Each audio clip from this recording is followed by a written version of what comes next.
मैं आपका मित्र मितेश पांडे। अभी मैं गोंडा में मौजूद हूँ। गोंडा में काफी स्नेह, काफी प्यार और काफी सम्मान मिल रहा है। मैं आपको बता दूं कि मैं अभी कुटिला नदी के पावन तट पर स्थित माँ भगवती समैया माता एवं मरी माता के पावन स्थल पर मैं उपस्थित हूँ। और यहाँ आदरणीय पंडित कृष्णदेव शास्त्री जी ने हमें बहुत स्नेह दिया, प्रेम दिया और सम्मान दिया। मैं इसके लिए उनका सदैव आभारी और ऋणी रहूंगा। साथियों, मैं बता दूं कि गोंडा के वासी काफी दिलदार हैं और काफी बड़ा दिल रखते हैं। मैं आपको बता दूं कि मेरे जैसा एक बिहारी क्या, पूरा बिहार भी अगर यहाँ उठ के पड़ जाए तो उनके स्नेह से फूला नहीं समाएगा। मैं आपको बता दूं साथियों कि गोंडा के वासियों का दिल बहुत बड़ा है। मैं आपको बता दूं यहाँ मैं पिछले 5 दिनों से हूँ और मुझे कोई भी तकलीफ नहीं हुई। मैं अपने मित्र और अपने साथी, अपने भाई समान मित्र अनुराग ओझा के यहाँ आया था और अनुराग ओझा जी के इस प्रेम और सम्मान से मैं अभिभूत हूँ। साथियों, गोंडा में मुझे पिछले 5 दिनों में बहुत कुछ सीखने को मिला। बहुत से लोगों से मैं मिला और बहुत से लोगों से मेरी जान पहचान हुई और मुलाकात हुई, जिनमें मैं जिक्र करना चाहूँगा हमारे गाँव के आदरणीय प्रधान जी का, शिव कुमार शुक्ला जी का। प्रधान जी से भी मुझे बहुत ज़्यादा सम्मान मिला और उनके परिवार वालों से भी मैं मिला और काफ़ी ज़्यादा सम्मान मिला, प्रेम मिला और स्नेह। इन दिनों से मुझे लगातार चाय मिली और भोजन की भी व्यवस्था की गई। मैं उनके प्रेम और स्नेह से अभिभूत हूँ और मैं बता नहीं सकता कि इतना प्रेम और स्नेह मुझे कहीं नहीं मिला। ईश्वर चाहे कि वो हर बार प्रधान ही जीते और आजीवन प्रधान बने रहें, बल्कि प्रधान क्या विधायक भी बने। साथियों, यहाँ माहौल बहुत चौचक है और काफ़ी बढ़िया माहौल है, मज़ा आ रहा है यहाँ पे। पिछले 5 दिनों से जो माहौल मैंने देखा, मतलब किसी की किसी से कोई दुश्मनी नहीं, कोई झगड़ा नहीं, सब प्रेम से रहते हैं, मिल बांट के रहते हैं। हर धर्म के लोग मिले, हर जात के लोग मिले। मैं सबसे पहले आपको एक बड़ी बात बता दूं कि इस गांव के लोगों में जात पात को लेकर कोई भावना नहीं है, किसी दूसरे धर्म के प्रति कोई ईर्ष्या नहीं है। सब एक दूसरे का सम्मान करते हैं, प्रेम करते हैं और एक दूसरे के प्रेम के लिए अभिलाषी रहते हैं। साथियों, मैं यहाँ जब सबसे पहले आया तो अनुराग ओझा के यहाँ गया और माँ के हाथ का खाना खाया और उसके बाद कुछ देर आराम करने के बाद मैं और अनुराग भाई निकले घूमने के लिए गोंडा शहर की ओर। वहाँ हमारी पहली मुलाकात ताहिर भाई से हुई।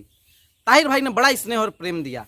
उसके बाद हमारी मुलाकात नसीम भाई से हुई, जिनका निकनेम, जिनका उपनाम बाबू पसीना है। और बाबू पसीना भाई ने भी बहुत सम्मान दिया हम लोगों को। लेकिन कुछ घटना घट गई, उसके तुरंत बाद हम जब जा रहे थे अपने घर की ओर तो हमें लौट करके आना पड़ा और बाबू पसीना भाई को कुछ चोटें लग गई थी। ताहिर भाई और बाबू पसीना भाई में कुछ लड़ाई हो गई थी। उसके बाद हम लोग गए, उन लोगों को मनाया और मामले को सलटाने का काम किया। फिर सुबह सुबह हम लोग गए, घूमे, कुछ देर आराम किए, टहले, खाना पीना खाया, फिर निकल गए लोगों से मिलने के लिए। उसके बाद हमारी मुलाकात एक ऋतिक नाम के व्यक्ति से हुई, जिसकी दवाई की दुकान है, मेडिकल शॉप है। वो व्यक्ति बड़ा ही चतुर था। वैसे तो काफ़ी सभ्य व्यक्ति है, काफ़ी अच्छा व्यक्ति है, लेकिन थोड़ा बहुत चतुर था और चतुराई होनी भी चाहिए हर व्यक्ति में। उसके बाद हमारी मुलाकात सुशील पांडे से हुई, फिर गोलू पंडित से हुई। ये सभी लोग काफ़ी अच्छे थे और इन सभी ने बहुत सम्मान दिया और मिलजुल करके हम लोग रहे, साथ में खाते पीते थे, घूमते थे। इन लोगों ने कोल्ड ड्रिंक्स की कोई कमी नहीं होने दी, काफ़ी कोल्ड ड्रिंक्स पिलाई मुझे। और अभी मैं की तरफ बैठा हुआ हूँ। मैं आपको बताता हूँ कल की एक घटना। जब मैं उधर से गुजर रहा था, मुझे ये बात नहीं पता कि वीर अब्दुल हमीद हमारे गोंडा के हैं। मुझे बाद में पता चला कि वीर अब्दुल हमीद हमारे गोंडा के हैं। मैं ऐसी पावन धरती पर खड़ा हूँ महाराज। आपको पता होना चाहिए कि गोंडा ने बहुत सारे महापुरुष दिए हैं। एक का नाम अदम गोंडवी, उन्होंने ही लिखा था रामराज के बारे में। गोंडा की वही धरती है जहाँ महर्षि पतंजलि पैदा हुए, महान तुलसीदास जी जैसा महान व्यक्तित्व पैदा हुआ। मैं आपको बताना चाहूंगा वीर अब्दुल हमीद जैसा महान व्यक्तित्व इसी गोंडा में पैदा हुआ। मैं आपको कहना चाहूंगा यहाँ पे बहुत सारे महान व्यक्तित्व पैदा हुए, जिनसे एक नाम अनुराग ओझा का भी है। वो अलग बात है कि भाजपाइयों की बजाते हैं, लेकिन ये ठीक करते हैं और इस काम में इनका पूरा पूरा सहयोग है और पूरे देश की जनता इनका सहयोग करती है। ये भी कोई महान व्यक्तित्व से कम नहीं है, क्योंकि ये भी आज़ादी की लड़ाई लड़ रहे हैं और देश को एक सही मार्ग पर ले जाने का काम कर रहे हैं। और भाजपाई भी अब सुधरने का काम करेंगे, क्योंकि गोंडा की धरती पर अभी 5 दिनों तक मितेश पांडे है। गोंडा की धरती से अब आवाज़ निकलेगी और भाजपाइयों का कान की नस फट जाने वाली है। भाजपाई अब आप सावधान हो जाएं, सतर्क हो जाएं। साथियों, बाबा साहेब अम्बेडकर ने कहा था कि शिक्षा शेरनी का दूध है, जो इसे पिएगा वो दहाड़ेगा। और आज मितेश पांडे गोंडा की धरती से कहता है, देश के वसुंधरा पुकारती, देश है पुकारता, पुकारती माँ भारती।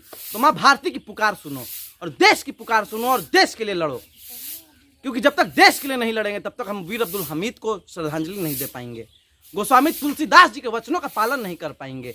इस बात को हमने समझने की जरूरत है। गोंडा से बस 50 किलोमीटर की दूरी पे राम जन्मभूमि है और जहाँ के हमारे सांसद अवधेश पासी हैं। न मथुरा जीते न जीते हम काशी, लेकिन हमारे पास है सांसद अवधेश पासी। तो अवधेश पासी जी को सलाम, अवधेश पासी जी को प्रणाम और अवधेश पासी जी के तरफ से गोंडा वासियों को प्रणाम।